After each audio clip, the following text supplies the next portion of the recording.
ጠባቂዎችም እርሱን ከመፍራት የተነሳ ተናወጡ እንደሞተም ሆኑ።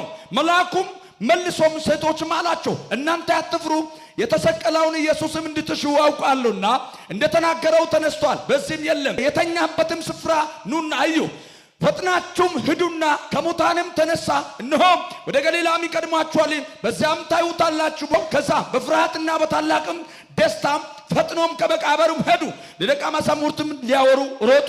ተስፋ ከቆረጥክበት ስፍራ ሩጥ። በግድ ያው የሆነ ሰው እንዲሮጥ አዛለሁ። በደንብ አጠለሶ ነገር እንደዚህ ገፋ አድርገን ሩጥ በለው። ሩጫ ከኋላ ብዙ ሰው አለ። 100 ሰው ጋር ተሰልፈ 1 2 3 ተብሎ ሩጫ ጀምረ ከ199 ሰው ከኋላ ጥለ አንደኛ ኮንክ ዋንጫ አለ፣ አሸናፊነት አለ፣ እርከርት አለ። ጅንከፍ አድርገው ከኔ ጋር እግዚአብሔር እንደዚህ አለ፣ ዘርን የበላው ሩጫ አንተ አሸንፈት ሄዳ። እግዚአብሔር ተቀበረ ከምልበት ቦታ ሩጥ ብሎሃል። የሆነ ዘና ይዘህ ሩጥ።